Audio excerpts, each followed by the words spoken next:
Hello and welcome to Info Simcoe. My name is Madison Fitzpatrick, and joining us in studio today is Sandra from the County of Simcoe. How are you?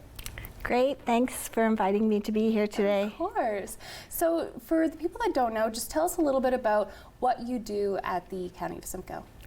Thanks. I am a program or a manager in community services, and I oversee the work of the Simcoe County Local Immigration Partnership and Poverty Reduction Initiatives. Big job. Wow. It's very rewarding. Yeah, it sounds like it. Tell us a little bit about the It Starts campaign. I know that the month of March just ended, and that's when you normally run the campaign, but tell us a little bit about it. Yes, I'd love to.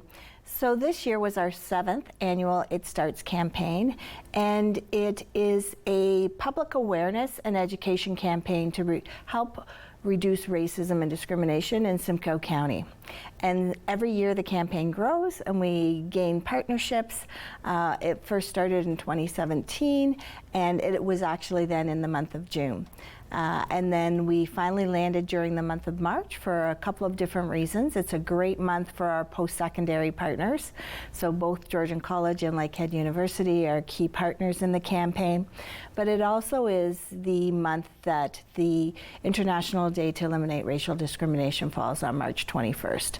And so we always make sure that we're doing something specific to recognize that day.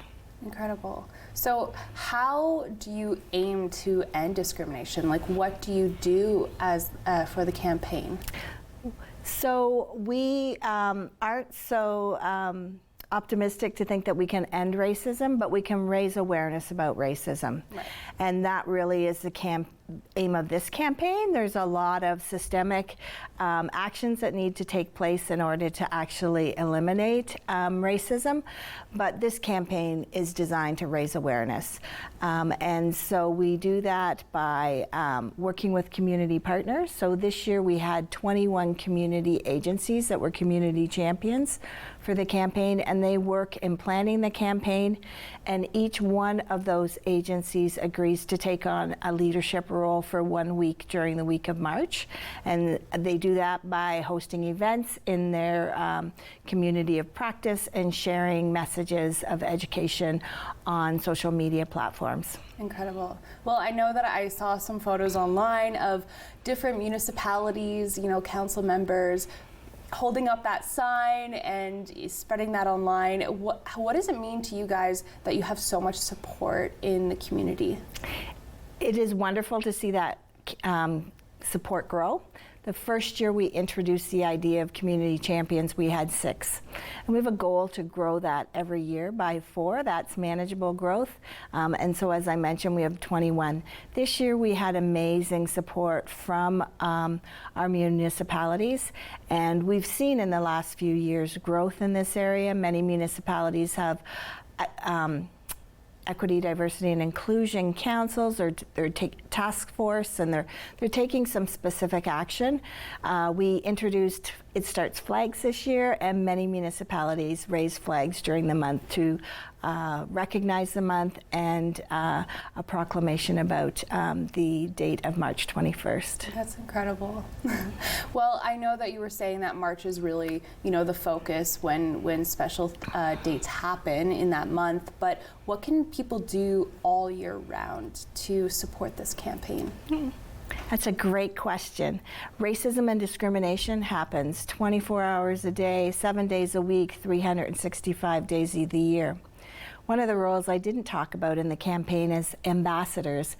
And ambassadors are individuals, so not an agency, but an individual who is willing to take the campaign and implement it in their community of practice, start talking to friends and family about racism and discrimination. And we've really found over the years that our ambassadors are the golden nuggets of the campaign. We have trained over 400 in the last few years. Wow. And we have created an online community of practice, recognizing that information and questions, they need to be happening year-round. And so the online community of practice is an inventory of information and resources. It includes a discussion board, a calendar of events taking place across Simcoe County. All of that information is available year-round. And where can people find that? So it's a subscription-based community of practice, but it's totally free, and anybody who's interested in joining the Simcoe County Diversity Hub can just reach out through email to sclip@simcoe.ca, and one of the LIP team members will be happy to get people set up on that platform. Wow, that's incredible. That's a lot of resources that are available to the community. What if people want to get involved more, like you saying, become an ambassador, or even to try to do more for you guys? Yeah, so with the online platform, we also try to feature a monthly speaker to raise education as well. And so if you're online on that platform, you'll hear about those speakers. We're just currently working on a number of different speakers for the next 6 months. But the campaign doesn't happen, although it happens during the month of March, it takes a lot of planning to get there. We actually started planning with community partners in September this past year. And so if anybody is interested in getting involved with the campaign, or if an organization wants to come on as a community champion, reach out now, and we'll be happy to include them in the planning process. Wow, amazing. Well, thank you so much, Sandra, for being on the show and telling the community about the work that you do and the It Starts campaign. And I hope that people go on the website and check out all your resources as well. Yeah, and I just wanted to mention, in the last couple of years, we've been really lucky to have the planning process chaired by Making Change. And so they have provided some excellent leadership to the campaign as well. Incredible. Well, again, thank you so much for being on the show. Thank you. Stay tuned for more Info Simcoe.